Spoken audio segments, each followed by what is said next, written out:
ಹಾಗೆ ಬಂದಂಥ ನಿಮ್ಮೆಲ್ಲರಿಗೂ ಕೂಡ ನಮ್ಮ ಮಧ್ಯದಲ್ಲಿ ಒಬ್ಬರು ಸಹೋದರರು ಹೊಸದಾಗಿ ಬಂದಿದ್ದಾರೆ. ನಿಮ್ಮನ್ನು ಕೂಡ ನಾವು ಯೇಸುವಿನ ನಾಮದಲ್ಲಿ ದೇವರು ನಿಮ್ಮನ್ನು ಆಶೀರ್ವದಿಸ್ತಾರೆ. Thank you so much. ಕೂತ್ಕೊಳ್ಳಿ. ಪ್ರಿಯಾಂಕಾ ಸಿಸ್ಟರ್ ಭಾಳ ದಿನಗಳ ಮೇಲೆ ಬಂದಿದ್ದಾರೆ. ನಿಮಗೂ ಕೂಡ ಸ್ವಾಗತ.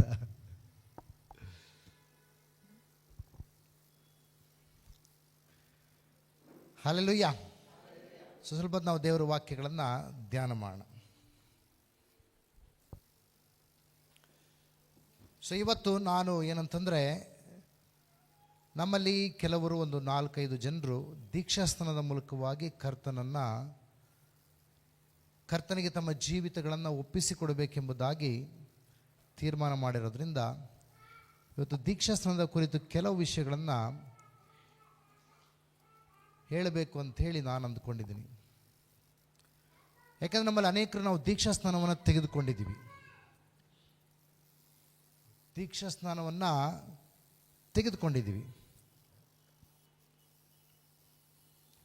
ಆದರೆ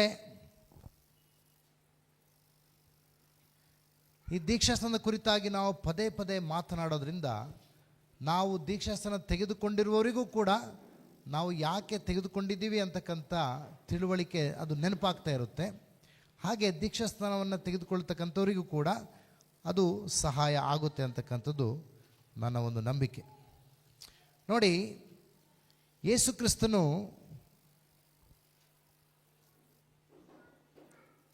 ಮತ್ತಾಯನ ಸುವಾರ್ತೆಯಲ್ಲಿ 4ನೇ ಅಧ್ಯಾಯ 17ನೇ ವಚನದಲ್ಲಿ ಒಂದು ಮಾತನ್ನು ಹೇಳ್ತಾರೆ. ಏನಂತಂದರೆ, ಮತ್ತಾಯನ ಸುವಾರ್ತೆ 4ನೇ ಅಧ್ಯಾಯ 17ನೇ ವಚನ.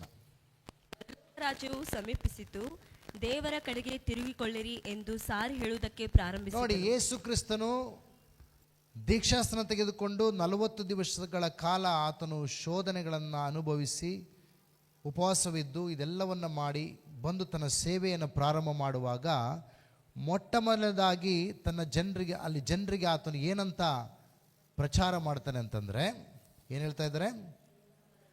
ಪರಲೋಕ ರಾಜ್ಯ ಸಮೀಪವಾಯಿತು, ದೇವರ ಕಡೆಗೆ ತಿರುಗಿಕೊಳ್ಳಿರಿ ಎಂಬುದಾಗಿ ಯೇಸು ಕ್ರಿಸ್ತನು ತನ್ನ ಪ್ರಚಾರವನ್ನು ಪ್ರಾರಂಭ ಮಾಡ್ತಾರೆ.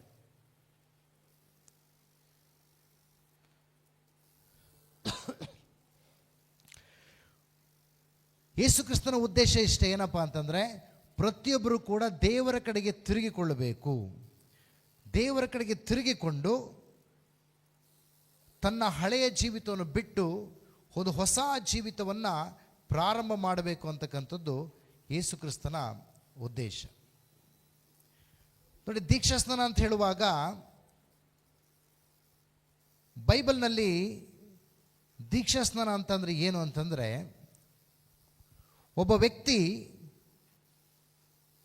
ತನ್ನನ್ನು ತಾನು ಯೇಸುವಿನ ಜೊತೆಯಲ್ಲಿ ಗುರುತಿಸಿಕೊಳ್ತಕ್ಕಂಥದ್ದು. ಯಾವುದರಲ್ಲಿ? ಯೇಸು ಕ್ರಿಸ್ತನ ಮರಣದಲ್ಲಿ, ಹೂಣಲ್ಪಡುವಿಕೆಯಲ್ಲಿ ಮತ್ತು ಪುನರುತ್ಥಾನದಲ್ಲಿ ತನ್ನನ್ನು ಗುರುತಿಸಿಕೊಳ್ಳುವಂಥದ್ದೇ ದೀಕ್ಷಾಸ್ನಾನವಾಗಿದೆ. ಈ ದೀಕ್ಷಾಸ್ನಾನ ತೆಗೆದುಕೊಳ್ಬೇಕಂತ ಅಥವಾ ದೀಕ್ಷಾಸ್ನಾನಕ್ಕೆ ಒಳಗಾಗಬೇಕು ಎಂಬುದಾಗಿ ಯೇಸು ಕ್ರಿಸ್ತನು ಮತ್ತಾಯನ ಸುವಾರ್ತೆ 28ನೇ ಅಧ್ಯಾಯ 19ನೇ ವಚನದಲ್ಲಿ ಹೇಳಿದರು. ಏನಂತ ಹೇಳಿದರು? ಮತ್ತಾಯನ ಸುವಾರ್ತೆ 28:19ರಲ್ಲಿ,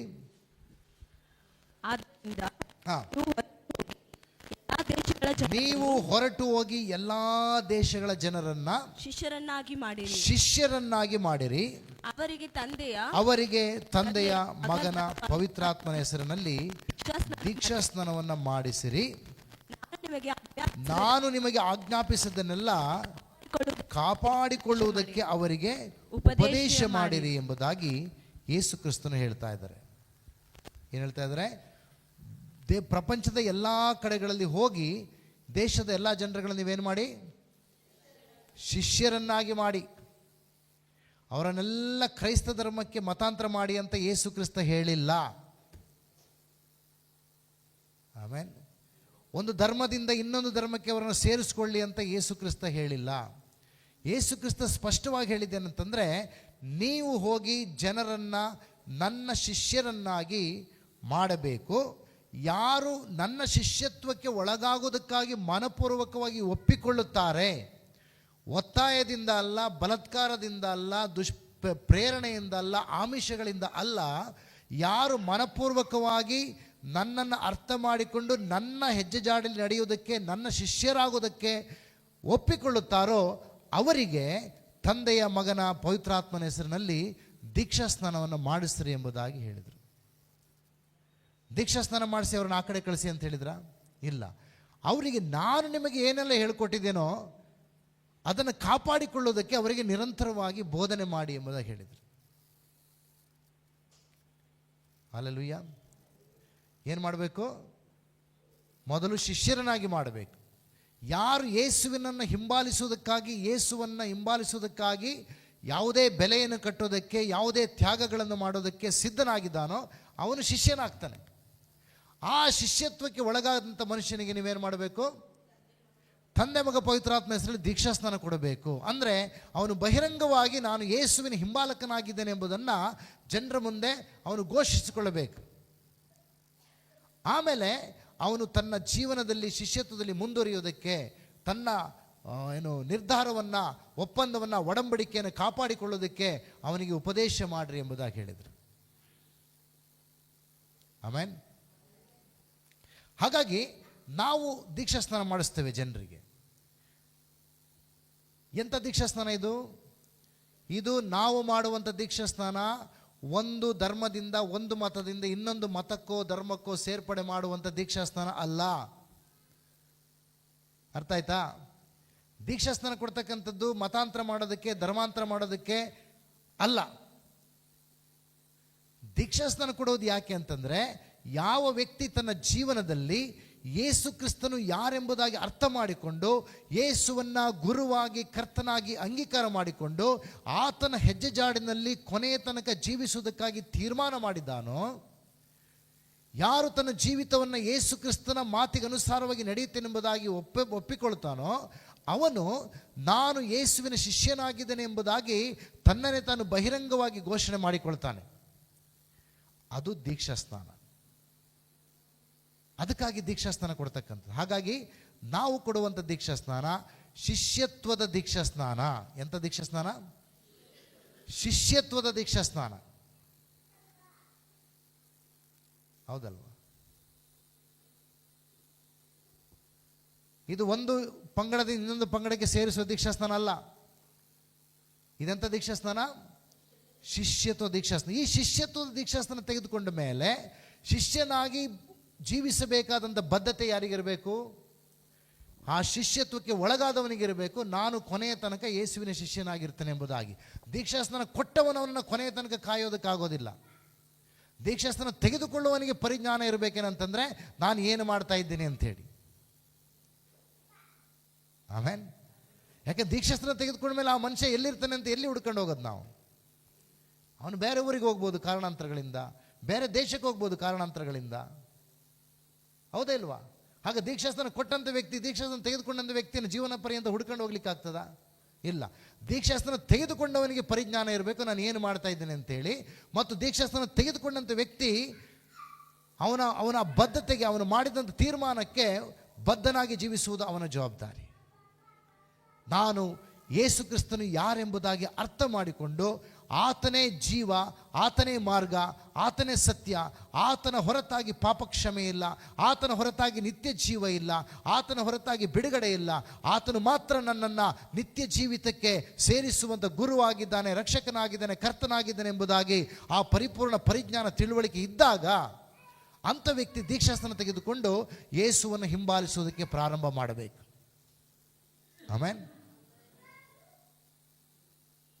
ಅರ್ಥ ಆಯ್ತಾ?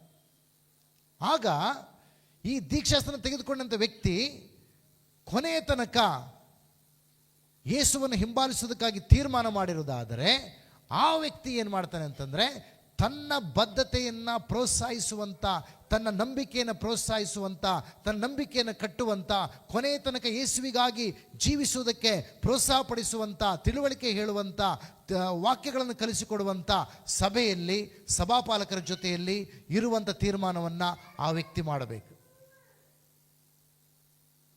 ಹೌದಾ? ಆಗ ಆ ಸಭಾಪಾಲಕನು ಅಥವಾ ಆ ಉಪದೇಶಕನು ಏನು ಮಾಡ್ತಾನೆ ಅಂತಂದರೆ, ಆ ವ್ಯಕ್ತಿಯ ನಂಬಿಕೆಯನ್ನು ಪ್ರೋತ್ಸಾಹಿಸೋದಕ್ಕಾಗಿ, ಅವನ ಬದ್ಧತೆಯನ್ನು ಕಟ್ಟುವುದಕ್ಕೋಸ್ಕರವಾಗಿ, ಅವನಿಗೆ ಶೋಧನೆಗಳು ಬರುವಾಗ, ಸಮಸ್ಯೆಗಳು ಬರುವಾಗ, ಸೈತಾನನ ದುಷ್ಪ್ರೇರಣೆಗಳು ಬರುವಾಗ, ಪಾಪದ ಪ್ರೇರಣೆಗಳು ಬರುವಾಗ, ಬೇರೆ ಬೇರೆ ರೀತಿಯ ಒತ್ತಡಗಳು, ಹಿಂಸೆಗಳು ಬರುವಾಗ ಅವನನ್ನು ನಂಬಿಕೆಯಲ್ಲಿ ಸ್ಥಿರವಾಗಿ ನಿಲ್ಲಿಸೋದಕ್ಕೋಸ್ಕರ ದೇವರ ವಾಕ್ಯದ ಮೂಲಕ ಅವನ ಬಲಪಡಿಸ್ತಾ ಬರ್ತಾನೆ. ಹಲ್ಲೆಲೂಯಾ. ಅನೇಕ ಸರ್ತಿ ಏನಾಗ್ತದೆ ಅಂತಂದರೆ, ಕೆಲವು ದೀಕ್ಷಾಸ್ನಾನ ತೆಗೆದುಕೊಂಡ್ಬಿಡ್ತಾರೆ. ದೀಕ್ಷಾಸ್ನಾನ ತೆಗೆದುಕೊಂಡ ಮೇಲೆ ದೀಕ್ಷಾಸ್ನಾನ ಕೊಟ್ಟವರ ಕೈಗೂ ಅವರು ಸಿಗಲ್ಲ, ಅಥವಾ ಅವರಿಗೆ ದೀಕ್ಷಾಸ್ನಾನ ತೆಗೆದುಕೊಂಡಿದ್ದಾನೆ ಈ ನಂಬಿಕೆಯನ್ನು ಬದ್ಧನಾಗಿ ಜೀವಿಸಬೇಕು ಅಂತಕ್ಕಂಥ ಪ್ರೇರಣೆ ಕೂಡ ಅವರು ಹೊಂದೋದಿಲ್ಲ. ಆಗ ಅವರ ಜೀವಿತ ಏನಾಗುತ್ತೆ ಅಂತಂದರೆ, ಅವರು ಕೊನೆಯ ತನಕ ಯೇಸುವನ್ನು ಹಿಂಬಾಲಿಸಲಿಕ್ಕಾಗಲ್ಲ. ಅದಕ್ಕಾಗಿ ನಾವು ಹೇಳ್ತಕ್ಕಂಥ ಇದು ಮತಾಂತರ, ಧರ್ಮಾಂತರ, ದೀಕ್ಷಾಸ್ನಾನ ಅಲ್ಲ ಅಂತ ಯಾಕೆ ಹೇಳ್ತೀನಿ ಅಂತಂದರೆ, ದೀಕ್ಷಾಸ್ನಾನ ತೆಗೆದುಕೊಂಡಂಥ ವ್ಯಕ್ತಿ ನಾನು ಕೊನೆಯ ತನಕ ಜೀವಿಸಬೇಕೋ ಬೇಡವಾ ಅಂತ ಮತ್ತೆ ಅವನೇ ತೀರ್ಮಾನ ಮಾಡಬೇಕು. ಅವನು ಯಾರು ಒತ್ತಾಯ ಮಾಡಿ ಎಳ್ಕೊಂಡು ಬಂದಿಲ್ಲ, ನೀನು ದೀಕ್ಷಾಸ್ನಾನ ತೆಗೆದುಕೊಂಡಿದ್ಯಾ, ನೀನು ಹೀಗೆ ಮಾಡಬೇಕು ಹಾಗೆ ಮಾಡಬೇಕಂತ ಒತ್ತಡ ಹಾಕೋದಕ್ಕೆ ಆಗೋದಿಲ್ಲ. ಆಗ್ತದಾ? ಆಗೋದಿಲ್ಲ. ಎಷ್ಟೋ ಜನ ದೀಕ್ಷಾಸ್ನಾನ ತೆಗೆದುಕೊಂಡಂಥ ಜನ ಇದ್ದಾರೆ, ಎಷ್ಟೋ ಜನ ಹಿಂಜಾರಿ ಹೋದಂಥ ಜನ ಇದ್ದಾರೆ, ಎಷ್ಟೋ ಜನ ದೀಕ್ಷಾಸ್ನಾನ ತೆಗೆದುಕೊಂಡು ತಿರುಗಿ ಲೋಕದಲ್ಲಿ ಹೋಗಿ, ತಿರುಗಿ ಪಾಪದ ಜೀವನ, ತಿರುಗಿ ದುಶ್ಚಟಗಳು, ತಿರುಗಿ ದುರಭ್ಯಾಸಗಳು, ತಿರುಗಿ ಅದೇ ಹಳೆಯ ಸ್ವಭಾವಗಳಲ್ಲಿ ಹೋಗಿ ತಿರುಗಿ ಕ್ರಿಸ್ತ ನಂಬಿಕೆಯನ್ನು ಬಿಟ್ಟು ಅವರು ಲೋಕಕ್ಕೆ ಹೋದಂಥ ಎಷ್ಟೋ ಜನ ಇದ್ದಾರೆ. ಹಾಗಾಗಿ ಯಾರನ್ನು ಕೂಡ ಒತ್ತಾಯ ಮಾಡಿ ನೀನು ಯೇಸುವನ್ನು ಹಿಂಬಾಲಿಸಿ ಎಂಬುದಾಗಿ ಹೇಳಲಿಕ್ಕೆ ಆಗೋದಿಲ್ಲ. ಅದು ಪ್ರತಿಯೊಬ್ಬರು ಅವರವರ ವೈಯಕ್ತಿಕ ಆಯ್ಕೆ. ಆಮೆನ್. ದೇವರಿಗೆ ಸ್ತೋತ್ರವಾಗಲಿ. ಇಲ್ಲಿ ಮತ್ತಾಯನ ಸುವಾರ್ತೆ 3ನೇ ಅಧ್ಯಾಯ 1ನೇ ವಚನದಲ್ಲಿ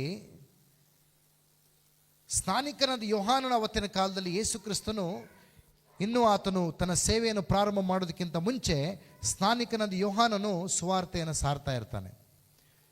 ಏನಂತ ಸಾರ್ತಾ ಇರ್ತಾನೆ? ಮತ್ತಾಯನ ಸುವಾರ್ತೆ 3ನೇ ಅಧ್ಯಾಯ 1ನೇ ವಚನದಲ್ಲಿ,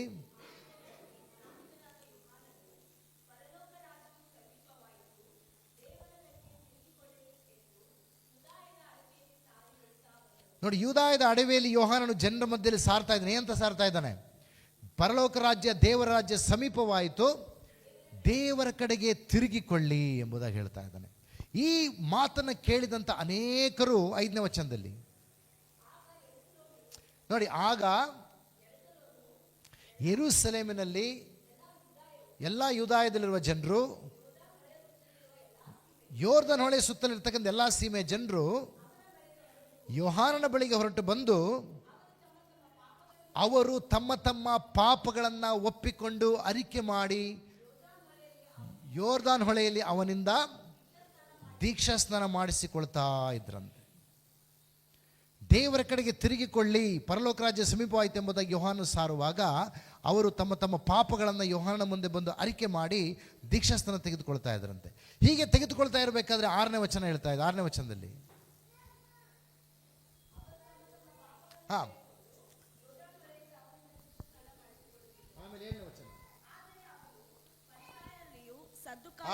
ಏನಾಯ್ತು ಇಲ್ಲಿ?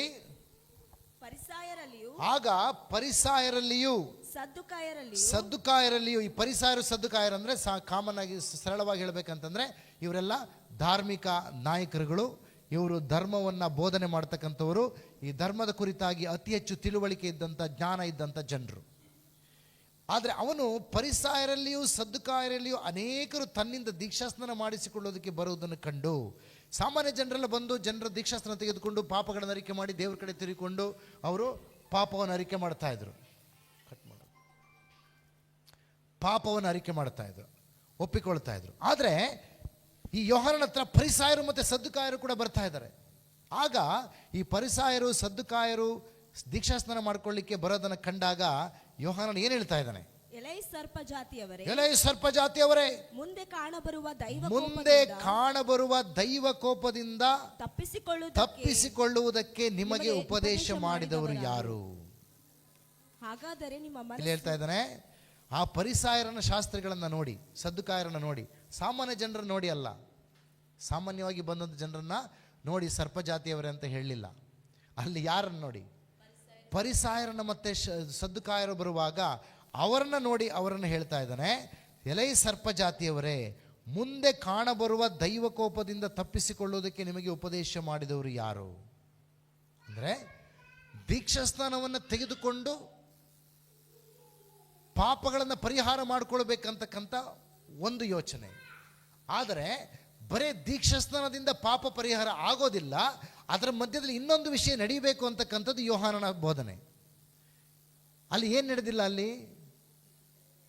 ಅಲ್ಲಿ ಪರಿಸರ ಸದ್ದುಕಾರಲ್ಲಿ ಏನು ನಡೆದಿಲ್ಲ? ಹಾಗಾದರೆ ಅವರು ದೀಕ್ಷಾಸ್ನಾನ ಮಾಡಿಸ್ಕೊಳ್ಳೋಕೆ ಬಂದಿದ್ದಾರೆ, ಹಾಗಾದರೆ ಏನು ನಡೆದಿಲ್ಲ ಅವರಲ್ಲಿ? ಮಾನಸಾಂತರ ಇಲ್ಲ, ಅವರ ಪಾಪಗಳ ಕುರಿತಾಗಿ ಅವರಿಗೆ ಪಶ್ಚಾತ್ತಾಪ ಇಲ್ಲ, ಅವರು ಮಾಡ್ತಾ ಇರ್ತಕ್ಕಂಥ ಪಾಪಕರ ಜೀವನದ ಬಗ್ಗೆ ಅವರಿಗೆ ಪಶ್ಚಾತ್ತಾಪ ಇಲ್ಲ, ಅದನ್ನು ಬಿಟ್ಟು ಬಿಡಬೇಕಂತಕ್ಕಂಥ ಮಾನಸಾಂತರದ ಹೃದಯ ಇಲ್ಲ. ಆದರೆ ದೀಕ್ಷಾಸ್ನಾನ ಬೇಕಾಗಿದೆ. ಅನೇಕ ಸಾರ್ತಿ ಮನುಷ್ಯರು ದೇವರುಗಳ ಹತ್ರ ಹೋಗ್ತಾರಲ್ಲ, ದೇವ್ರ ಹತ್ರ ಹೋಗುವಾಗ ದೇವರು ನನ್ನ ಹೃದಯವನ್ನು ನೋಡ್ತಾ ಇದ್ದಾನೆ, ದೇವ್ರನ್ನ ಅಂತರಾಳವನ್ನು ನೋಡ್ತಾ ಇದ್ದಾನೆ ಅಂತ ಯೋಚನೆ ಮಾಡೋದಿಲ್ಲ. ಹೌದಾ ಇಲ್ವಾ? ದೇವರನ್ನ ನಾವು ಯಾವುದೋ ಒಂದು ಕ್ರಿಯೆಯನ್ನು ಮಾಡಿ ಅಥವಾ ಯಾವುದೋ ಒಂದು ಒಂದು ಸಂಪ್ರದಾಯವನ್ನು, ಒಂದು ಆಚರಣೆಯನ್ನು, ಅದಕ್ಕೇನಂತಾರೆ, ಒಂದು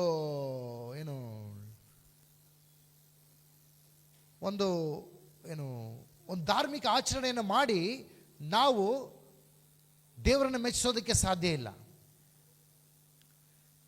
ಅದಕ್ಕಾಗಿ ಸ್ನಾನಿಕನಾದ ಯೋಹಾನ ಹೇಳ್ತಾ ಇದ್ದಾನೆ, ನೀವು ಮುಂದೆ ಬರುವಂಥ ದೈವಕೋಪದಿಂದ ತಪ್ಪಿಸ್ಕೊಳ್ಬೇಕಂತ ಯೋಚನೆ ನಿಮಗಿದೆ, ತಪ್ಪಿಸ್ಕೋಬೇಕಂತ ಯೋಚನೆ ನಿಮಗೆ ಬಂದಿದೆ. ಆದರೆ ಆ ದೈವಕೋಪದಿಂದ ತಪ್ಪಿಸ್ಕೊಳ್ಬೇಕಾದ್ರೆ ದೀಕ್ಷಾಸ್ನಾನ ಮಾತ್ರ ಸಾಕಾಗಲ್ಲ. ಅದರ ಮಧ್ಯದಲ್ಲಿ ಏನಾಗಬೇಕು? ಮಾನಸಾಂತರ ಆಗಬೇಕು, ಪಶ್ಚಾತ್ತಾಪ ಆಗಬೇಕು, ನಿಮ್ಮ ಪಾಪಗಳನ್ನು ಬಿಟ್ಟು ನೀವು ಬರಬೇಕಾಗ್ತದೆ. ಆಗ ನಿಮಗೆ ದೈವಕೋಪದಿಂದ ತಪ್ಪಿಸ್ಕೊಳ್ಳಲಿಕ್ಕೆ ಸಾಧ್ಯ. ಆದರೆ ನೀವು ಅದನ್ನು ಮಾಡಲಾರದೆ ಬರೀ ದೀಕ್ಷಾಸ್ನಾನ ತೆಗೆದುಕೊಳ್ಳೋದಕ್ಕೋಸ್ಕರ ನೀವು ಬಂದಿದ್ದೀರಾ. ಬರೇ ದೀಕ್ಷಾಸ್ನಾನ ನಿಮ್ಮನ್ನು ಪಾಪ ಕ್ಷಮೆಗೆ ನಡೆಸೋದಿಲ್ಲ, ಬಿಡುಗಡೆಗೆ ನಡೆಸೋದಿಲ್ಲ, ದೈವಕೋಪದಿಂದ ತಪ್ಪಿಸೋದಿಲ್ಲ, ನಿತ್ಯ ಜೀವಿತಕ್ಕೆ ಸೇರಿಸೋದಿಲ್ಲ. ಮಾನಸಾಂತರ ಪಟ್ಟು, ಪಶ್ಚಾತ್ತಾಪ ಪಟ್ಟು, ಪಾಪವನ್ನು ಬಿಟ್ಟು ದೇವರ ಕಡೆಗೆ ತಿರುಗಿಕೊಂಡು ನೀವು ದೀಕ್ಷಾಸ್ನಾನಕ್ಕೆ ಒಳಗಾಗೋದಾದರೆ ಆ ದೀಕ್ಷಾಸ್ನಾನ ನಿಮಗೆ ಬಿಡುಗಡೆಯನ್ನು, ಆಶೀರ್ವಾದವನ್ನು ತರುವಂಥದ್ದಾಗಿದೆ. ಅದಕ್ಕಾಗಿ 8ನೇ ವಚನದಲ್ಲಿ ಅವನು ಹೇಳ್ತಾನೆ ಏನಂತ? ಹಾಗಾದರೆ ನಿಮ್ಮ ಮನಸ್ಸು ದೇವರ ಕಡೆಗೆ ತಿರುಗುತ್ತೆಂಬುದನ್ನು ತಕ್ಕ ಫಲದಿಂದ ತೋರಿಸಿರಿ. ಸ್ಥಾನಿಕನ ಯೋಹಾನ ಹೇಳ್ತಾ ಇದ್ದಾನೆ, ನಿಮ್ಮ ಮನಸ್ಸು ನಿಜವಾಗಿ ದೇವರ ಕಡೆಗೆ ತಿರುಗಿರುವುದಾದರೆ ನೀವೇನು ಮಾಡಬೇಕು? ತಕ್ಕ ಫಲವನ್ನು ತೋರಿಸ್ರಿ, ಅದಕ್ಕೆ ತಕ್ಕಂತೆ. ಹೌದಾ ಇಲ್ವಾ? ದೀಕ್ಷಾಸ್ನಾನ ತೆಗೆದುಕೊಳ್ತಕ್ಕಂಥ ದೊಡ್ಡದಲ್ಲ. ದೀಕ್ಷಾಸ್ನಾನ ನೀನು ತೆಗೆದುಕೊಂಡಿರೋದು ನಿಜವಾಗಿ ಮಾನಸಾಂತರ ಪಟ್ಟು, ಪಶ್ಚಾತ್ತಾಪ ಪಟ್ಟು, ದೇವರ ಕಡೆಗೆ ತಿರುಗಿಕೊಂಡು ದೇವರು ನಮಗೆ ಬೇಕೆಂಬುದಾಗಿ ನೀವು ತಿಳ್ಕೊಂಡು ನೀವು ದೀಕ್ಷಾಸ್ನಾನ ತೆಗೆದುಕೊಳ್ತಾ ಇರೋದಾದರೆ ನಿಮಗೆ ತಕ್ಕ ಫಲವನ್ನು ಅದರಲ್ಲಿ ತೋರಿಸಬೇಕಾಗ್ತದೆ. ನೀವು ಫಲವನ್ನು ತೋರಿಸಬೇಕಾಗ್ತದೆ. ಹಲ್ಲೆಲೂಯಾ. ಸೊ ಹಾಗಾಗಿ ಪ್ರಿಯರೇ, ದೀಕ್ಷಾಸ್ನಾನ ಎಂಬುದಾಗಿ ಹೇಳ್ತಕ್ಕಂಥದ್ದು ಇದರ ಉದ್ದೇಶ ಏನು? ಹಾಗಾದರೆ ದೀಕ್ಷಾಸ್ನಾನದ ಉದ್ದೇಶ, ನಾವು ಲೋಕದಲ್ಲಿ ಜೀವಿಸುವಾಗ ನಾವು ಪಾಪಕರವಾದ ಜೀವನವನ್ನು, ತಪ್ಪಾದಂಥ ಜೀವನವನ್ನು, ದೇವರಿಗೆ ಇಷ್ಟವಿಲ್ಲದೆ ಇರತಕ್ಕಂಥ ಜೀವನವನ್ನು, ಅಶುದ್ಧವಾದ ಜೀವನವನ್ನು, ನಮ್ಮ ಶರೀರ ಭಾವವನ್ನು ಪ್ರೇರೇಪಣೆ ಮಾಡುವ ಜೀವವನ್ನು, ಶರೀರವನ್ನು ತೃಪ್ತಿಪಡಿಸುವಂಥ ಜೀವನವನ್ನು ಮಾಡ್ತಾ ಇದ್ದಂಥ ನಮಗೆ ದೇವರು, ನೀನು ಮಾನಸಾಂತರಪಟ್ಟು ದೇವರ ಕಡೆಗೆ ತಿರುಗಿಕೊಂಡ್ರೆ ನಿನಗೆ ನಿತ್ಯ ಜೀವ ಸಿಗುತ್ತೆ ಎಂಬುದಾಗಿ ಹೇಳುವಾಗ, ಆ ನಿತ್ಯ ಜೀವನನ್ನು ಪಡಿಬೇಕೆಂಬುದಾಗಿ ನಾನು ತೀರ್ಮಾನ ಮಾಡುವಾಗ, ಆ ನಿತ್ಯ ಜೀವ ಪಡಿಬೇಕಾದ್ರೆ ನಾನು ಏನು ಮಾಡಬೇಕು? ನನ್ನ ಉಳಿದಂಥ ಕೊನೆಯ ಜೀವಿತದ ಕೊನೆಯ ಉಸಿರಿರುವವರೆಗೆ ಉಳಿದಂಥ ಜೀವಿತವನ್ನು ಯೇಸುವಿಗಾಗಿ ಜೀವಿಸಬೇಕು, ಯೇಸುವನ್ನು ಹಿಂಬಾಲಿಸಬೇಕು, ಆತನ ಮಾರ್ಗದಲ್ಲಿ ನಡಿಬೇಕು ಎಂಬುದಾಗಿ ನಮಗೆ ತಿಳುವಳಿಕೆ ಬಂದಾಗ, ಆ ತೀರ್ಮಾನವನ್ನು ಮಾಡುವಾಗ, ಆಮೆನ್, ನಾವೇನು ಮಾಡ್ತಕ್ಕಂಥದ್ದು? ನಮ್ಮನ್ನೇ ನಾವು ಕ್ರಿಸ್ತನಿಗೆ ಸಮರ್ಪಣೆ ಮಾಡಿ ದೀಕ್ಷಾಸ್ನಾನದ ಮೂಲಕ ಬಹಿರಂಗವಾಗಿ ನಾವು ಘೋಷಣೆ ಮಾಡ್ತಕ್ಕಂಥದ್ದು ಏನಂತಂದರೆ, ನಾನು ನನ್ನ ಹಳೆಯ ಜೀವಿತವನ್ನು ಬಿಟ್ಟು ಈಗ ಹೊಸ ಜೀವಿತಕ್ಕೆ ನಾನು ಬರ್ತಾ ಇದ್ದೀನಿ. ನಾನು ನನ್ನ ಪಾಪಕರವ ಜೀವಿತವನ್ನು ಬಿಟ್ಟು, ನನ್ನ ಶರೀರ ತೃಪ್ತಿಪಡಿಸುವಂಥ ಜೀವಿತವನ್ನು ಬಿಟ್ಟು, ನಾನು ಲೋಕವನ್ನು ಮೆಚ್ಚಿಸುವಂಥ ಜೀವಿತವನ್ನು ಬಿಟ್ಟು, ನನ್ನ ನೆಂಟರು ಸಂಬಂಧಿಕರನ್ನು ಮೆಚ್ಚಿಸುವಂಥ ಜೀವಿತವನ್ನು ಬಿಟ್ಟು, ಹೌದಾ ಇಲ್ವಾ? ನಾನು ಯೇಸುವನ್ನು ಮೆಚ್ಚಿಸೋದಕ್ಕೋಸ್ಕರ, ದೇವರನ್ನು ಮೆಚ್ಚಿಸೋದಕ್ಕೋಸ್ಕರ, ದೇವರಿಗೆ ಮೆಚ್ಚುಗೆಯಾದ ಜೀವಿತವನ್ನು ಮಾಡೋದಕ್ಕೋಸ್ಕರ ನಾನು ತೀರ್ಮಾನ ಮಾಡ್ತಾ ಇದ್ದೀನಿ. ಆಮೆನ್. ಹಲ್ಲೆಲೂಯಾ. ನಾನು ನನ್ನ ಹಳೆಯ ಪಾಪಗಳ ಪಾಲಿಗೆ ನಾನು ಸತ್ತಿದ್ದೀನಿ, ನಾನು ಮಾನಸಾಂತರಪಟ್ಟು ಅವೆಲ್ಲವನ್ನು ಪಶ್ಚಾತ್ತಾಪಪಟ್ಟು ಬಿಟ್ಟು ನಾನು ಕ್ರಿಸ್ತನಿಗಾಗಿ ಜೀವಿಸುವುದಕ್ಕಾಗಿ ನಾನು ತೀರ್ಮಾನ ಮಾಡಿದ್ದೀನಿ. ಆ ತೀರ್ಮಾನವನ್ನು ಮಾಡಿ ದೀಕ್ಷಾ ಸ್ನಾನವನ್ನು ತೆಗೆದುಕೊಳ್ತಕ್ಕಂಥದ್ದು. ಆಮೇನ್. ಅದು ನಿಜವಾದ ದೀಕ್ಷಾ ಸ್ನಾನ ಆಗ್ತದೆ. ಇಲ್ಲ ಅಂತಂದರೆ ದೀಕ್ಷಾ ಸ್ನಾನ ಅಂತಕ್ಕಂಥ ಒಂದು ಧಾರ್ಮಿಕ ವಿಧಿ ವಿಚಾರ ಆಗ್ತದೆ, ವಿಧಾನ, ಒಂದು ಧಾರ್ಮಿಕ ಆಚರಣೆ ಆಗುತ್ತೆ ಹೊರತು ಅದರಿಂದ ಏನೂ ಪ್ರಯೋಜನ ಬರೋದಿಲ್ಲ. ದೀಕ್ಷಾ ಸ್ನಾನ ಅಂತಕ್ಕಂಥ ಧಾರ್ಮಿಕ ಆಚರಣೆ ಅಲ್ಲ, ಇದು ಧಾರ್ಮಿಕ ವಿಧಿವಿಧಾನ ಅಲ್ಲ. ಇದು ನೀನು ಕ್ರೈಸ್ತನಾಗಬೇಕಾದ್ರೆ ದೀಕ್ಷಾ ಸ್ನಾನ ಆಗಬೇಕು, ವ್ಯರ್ಥವಾದಂಥ ದೀಕ್ಷಾ ಸ್ನಾನ, ಅದರಿಂದ ಏನೂ ಪ್ರಯೋಜನ ಇಲ್ಲ. ಕ್ರೈಸ್ತನಾಗೋದಕ್ಕಾಗಿ ನಾವು ದೀಕ್ಷಾ ಸ್ನಾನ ತೆಗೆದುಕೊಳ್ತಕ್ಕಂಥದ್ದಲ್ಲ. ಯೇಸುವನ್ನು ಉಳಿದಂಥ ಜೀವನದಲ್ಲಿ ಕೊನೆಯ ಉಸಿರಿರುವವರೆಗೆ ಹಿಂಬಾಲಿಸೋದಕ್ಕೋಸ್ಕರವಾಗಿ ನಾವು ದೀಕ್ಷಾ ಸ್ನಾನವನ್ನು ತೆಗೆದುಕೊಳ್ತಕ್ಕಂಥದ್ದು. ಹಲ್ಲೆಲೂಯಾ. ಇಲ್ಲ ಅಂತಂದರೆ ದೀಕ್ಷಾ ಸ್ನಾನ ಅದು ಕೇವಲ ಒಂದು ಸ್ನಾನ ಅಷ್ಟೇ, ಅದರಿಂದ ಏನು ಪ್ರಯೋಜನ ಇಲ್ಲ. ನಾವು ಮೈ ಕೊಳೆಯನ್ನು ಹೋಗಲಾಡಿಸೋದಕ್ಕೋಸ್ಕರವಾಗಿ ನೀರಿನಲ್ಲಿ ಸ್ನಾನ ಮಾಡ್ತಕ್ಕಂಥದ್ದಲ್ಲ, ಹೃದಯದ ಕೊಳೆಯನ್ನು ಹೋಗಲಾಡಿಸೋದಕ್ಕಾಗಿ ಸ್ನಾನ ತೆಗೆದುಕೊಳ್ತಕ್ಕಂಥದ್ದು ಅಂತಕ್ಕಂಥದ್ದನ್ನು ಪೌಲನು ತನ್ನ ವಚನದಲ್ಲಿ ಬರೀತಾನೆ. ಆಮೇನ್. ನಾವು ರೋಮಾಪುರ ಪತ್ರಿಕೆ 6ನೇ ಅಧ್ಯಾಯಕ್ಕೆ ಬರುವುದಾದರೆ,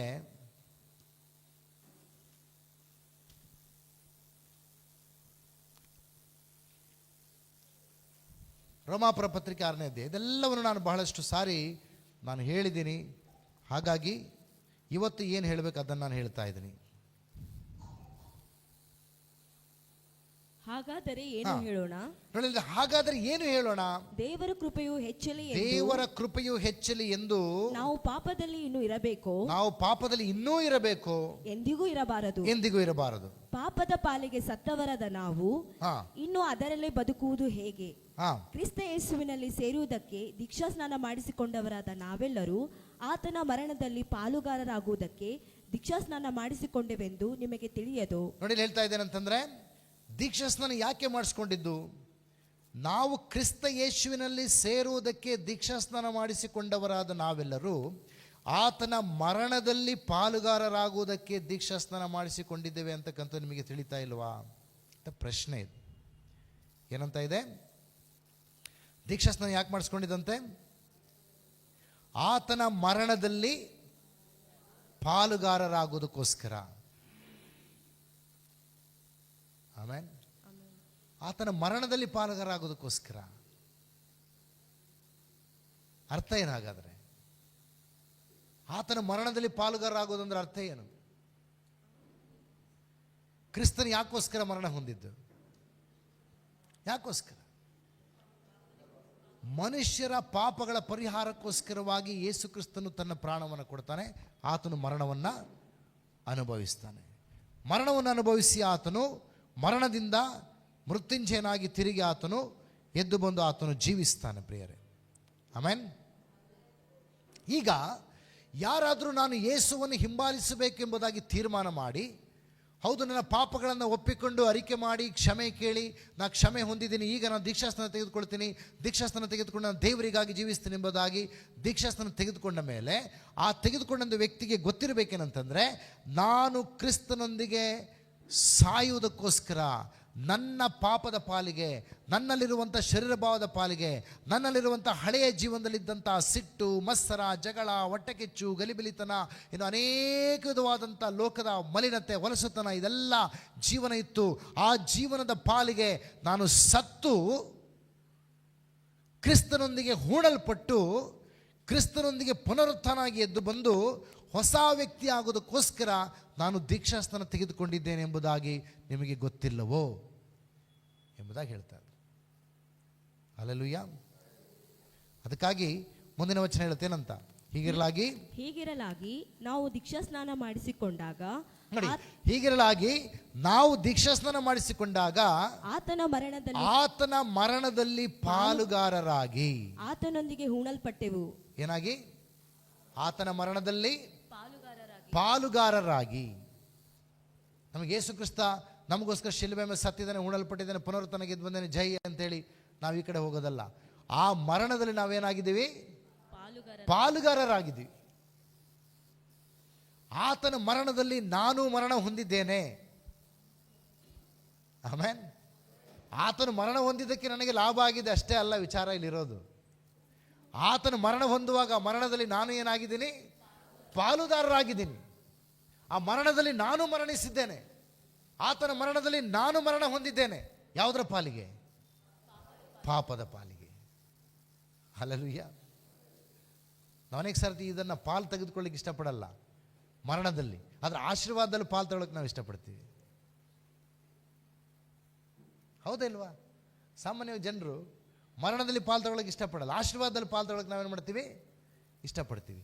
ಆದರೆ ಇಲ್ಲೇನು ಹೇಳ್ತಾ ಇದೆ ಅಂತಂದರೆ, ನಾವು ಕ್ರಿಸ್ತನ ಮರಣದಲ್ಲಿ ಪಾಲುಗಾರರಾಗ್ತಕ್ಕಂಥದ್ದು. ಅಂದರೆ ಕ್ರಿಸ್ತನು ಸತ್ತಾಗ ಕ್ರಿಸ್ತನು ನನ್ನ ಪಾಪದ ಪಾಲಿಗೆ ತನ್ನ ಪ್ರಾಣವನ್ನು ಕೊಟ್ಟು ಆತನು ಸಾಯ್ತಾ ಇದ್ದಾನೆ ಅಂದಾಗ ಅದರ ಅರ್ಥ, ಅದನ್ನು ನಂಬುತ್ತೀನಿ ಅಂದರೆ ಅದರ ಅರ್ಥ ಏನಪ್ಪ ಅಂತಂದರೆ, ನಾನು ನನ್ನ ಪಾಪದ ಪಾಲಿಗೆ ಕ್ರಿಸ್ತನೊಂದಿಗೆ ನಾನು ಸತ್ತಿದ್ದೇನೆ. ಹಲ್ಲೆಲೂಯಾ.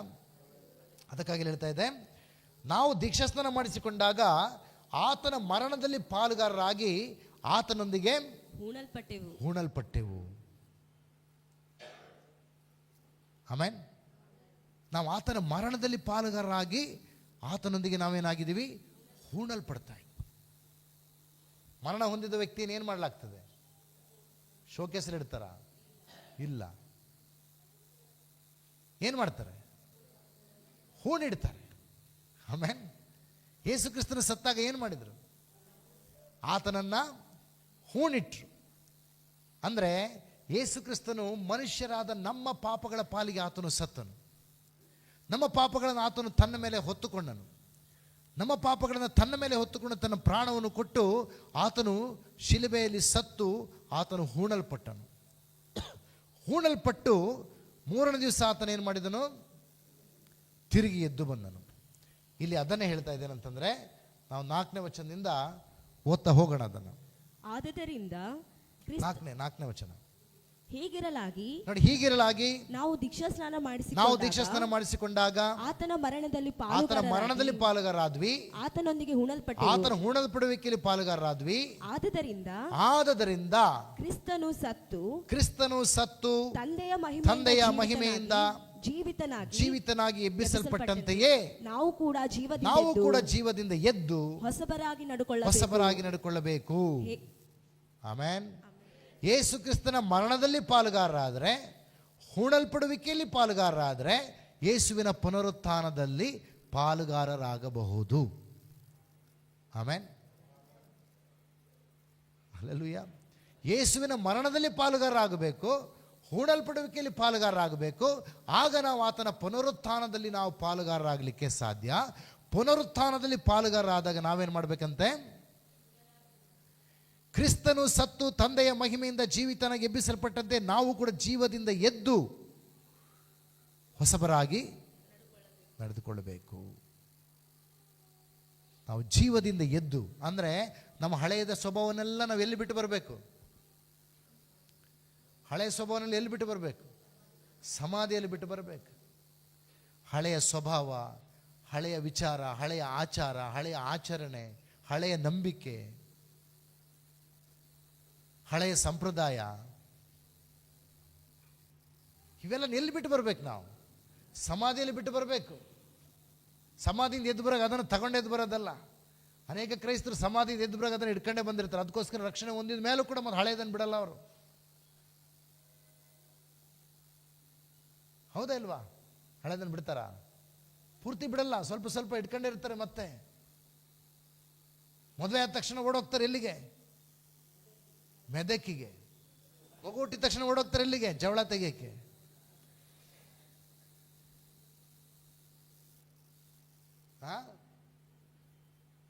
ಆಮೇಲೆ ಇನ್ನೂ ಹೇಳೋಕ್ಕೋರು ಸುಮಾರಿದ್ದಾವೆ. ಅದೇ ಹೇಳಿದ್ರೆ ಮತ್ತೆ ನೀವು ಬೇಜಾರು ಮಾಡ್ಕೊಂಡ್ಬಿಡ್ತೀರ. ಅದಕ್ಕೆ ನಾನು ಹೇಳಲ್ಲ. ಎಲ್ಲಿ ಬಿಟ್ಟು ಸಮಾಧಿಯಲ್ಲಿ ಬಿಟ್ಟು ಬಂದಿದ್ದೀವ ನಾವೆಲ್ಲನೂ? ಅದು ಹಿಡ್ಕೊಂಡೇ ಎದ್ದು ಬಂದಿದ್ದೀವ. ಹೌದಾ ಇಲ್ವಾ? ಕರೆಕ್ಟಾಗಿ ನಾನು ಹೇಳ್ತಕ್ಕಂಥದ್ದು. ಈ ಕ್ರಿಸ್ತ ಯೇಸುವಿನಲ್ಲಿ ಸೇರೋದಕ್ಕೆ ನಾವು ದೀಕ್ಷಾಸ್ನಾನ ತೆಗೆದುಕೊಂಡಿದ್ದೀವಿ. ಆ ದೀಕ್ಷಾಸ್ನಾನ ಏನು ಸೂಚಿಸ್ತಾ ಇದೆ ಅಂತಂದರೆ, ನಾನು ಕ್ರಿಸ್ತನು ಸಾಯುವಾಗ ನಾನು ಕ್ರಿಸ್ತನೊಂದಿಗೆ ಸತ್ತು ಆತನ ಮರಣದಲ್ಲಿ ಪಾಲುಗಾರರಾಗಿದ್ದೀನಿ. ಹೌದಾ ಇಲ್ವಾ? ಫರಿಸಾಯರು ಸದ್ದುಕಾಯರು ಅದನ್ನೇ ಮಾಡಿದ್ರು. ಏನು ಮಾಡಿದ್ರು? ಅವ್ರು ದೀಕ್ಷಾಸ್ನಾನ ಬೇಕು ಅವರಿಗೆ, ಬಟ್ ಅವರ ಹಳೆದನ್ನು ಬಿಡಲಿಕ್ಕೆ ಅವರಿಗೆ ಇಷ್ಟ ಇಲ್ಲ. ಇದು ಸ್ನಾನಿಕನಾದ ಯೋಹಾನಿಗೆ ಗೊತ್ತಾಯಿತು. ಯಾಕೆ ದಿನ ಅವರ ನೋಡ್ತಾನೆ ಇರ್ತಾನಲ್ಲ. ಅದಕ್ಕೆ ಅವನು ಹೇಳ್ತಾ ಇದ್ದಾನೆ, ನೀವು ನಿಜವಾಗಿ ಮಾನಸಾಂತರ ಬಿಟ್ಟು ದೀಕ್ಷಾಸ್ನಾನ ಕೊಡೋದಕ್ಕೆ ನನಗೇನು ಅಭ್ಯಂತರ ಇಲ್ಲಪ್ಪ, ಬಟ್ ನೀವು ಮಾನಸಾಂತರ ಹೊಂದಿದ್ದೀರಾ, ಫಲ ತೋರಿಸಿ. ಆಮೇನ್. ಮಾನಸಾಂತರ ಹೊಂದಿದ್ದೀರಾ, ಪಶ್ಚಾತ್ತಾಪ ಹೊಂದಿದ್ದೀರಾ, ಫಲ ತೋರಿಸಿ.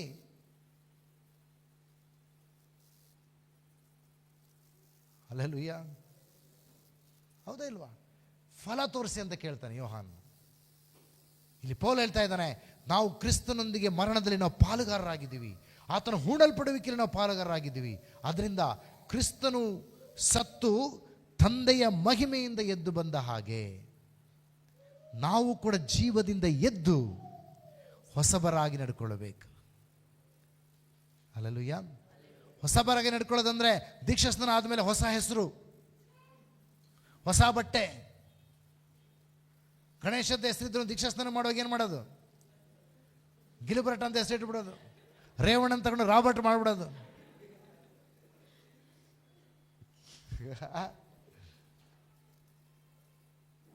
ಹೌದಾ ಇಲ್ವಾ? ಇದೆಲ್ಲ ಹೊಸಬರಾಗಿ ಆಗೋದು. ನೀವು ಗಿಲ್ಬರ್ಟ್ ರಾಬರ್ಟ್ ಆದರೆ ಹೊಸಬರಾದಂಗಲ್ಲ. ಆಮೇನ್. ಏನಾಗಬೇಕಂತೆ?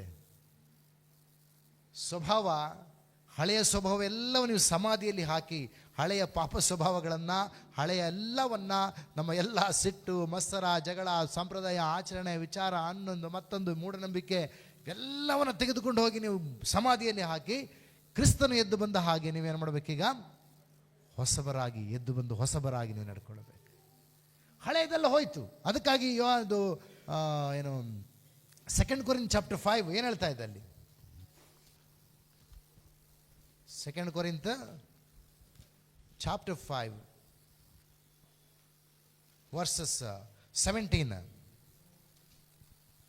5:17, 5:17.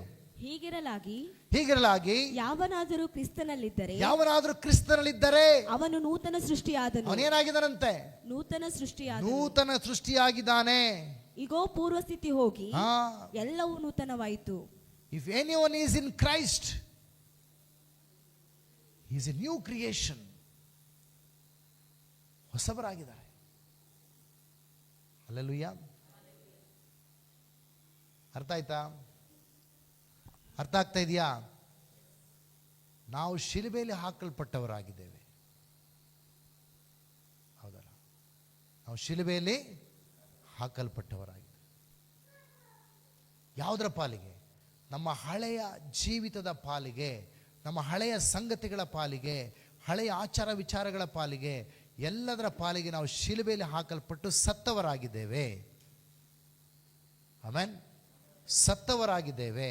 ನಾವು ಕ್ರಿಸ್ತನೊಂದಿಗೆ ಸತ್ತಿದ್ದ ಪಕ್ಷದಲ್ಲಿ ಮಾತ್ರ ಆತನೊಂದಿಗೆ ಎದ್ದು ಬಂದು ಜೀವಿಸುವುದಕ್ಕೆ ಸಾಧ್ಯ ಇದೆ. ಆಮೆನ್. ಅದಕ್ಕಾಗಿ ಹೇಳ್ತಾ ಇದ್ದೇನಂತ, ರೋಮಪುರ ಪತ್ರಿಕೆ 6ನೇ ಅಧ್ಯಾಯಕ್ಕೆ ಬರೋಣ. ಮತ್ತೆ 6ನೇ ಅಧ್ಯಾಯ ಹೇಳ್ತಾ ಇದ್ದೇನಂತ, 5ನೇ ವಚನ. ಹೇಗೆಂದರೆ ನಾವು ಆತನ ಮರಣಕ್ಕೆ ಸದೃಶವಾದ ಮರಣವನ್ನು ಹೊಂದಿ ಆತನಲ್ಲಿ ಐಕ್ಯವಾಗಿದ್ದರೆ, ಆತನ ಪುನರುತ್ಥಾನಕ್ಕೆ ಸದೃಶವಾದ ಪುನರುತ್ಥಾನವನ್ನು ಹೊಂದಿ ಆತನಲ್ಲಿ ಐಕ್ಯವಾಗುವೆವು. ಹೇಳ್ತಾ ಇದೆ, ನಾವು ಆತನ ಮರಣಕ್ಕೆ ಸದೃಶವಾದ ಮರಣವನ್ನು ಹೊಂದಿ ಆತನಲ್ಲಿ ಐಕ್ಯವಾಗಿದ್ದರೆ. ಆಮೆನ್. ಬಹಳ ಸೂಕ್ಷ್ಮವಾಗಿ ಓದಬೇಕಾಗ್ತಾನೆ ವಚನಗಳನ್ನು. ಏನಂತ? ನಾವು ಆತನ ಮರಣಕ್ಕೆ ಸದೃಶ್ಯವಾದಂಥ ಮರಣವನ್ನು ಹೊಂದಿ ಆತನಲ್ಲಿ ಐಕ್ಯವಾಗಿದ್ದರೆ. ಏನಂತ?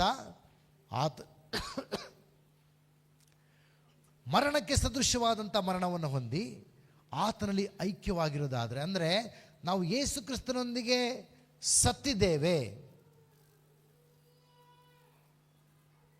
ನಾನು ಸತ್ತಿದ್ದೇನೆ ಎಂಬುದನ್ನು ನಾನು ಯಾವುದರ ಮೂಲಕ ತೋರಿಸ್ತಾ ಇದ್ದೀನಿ?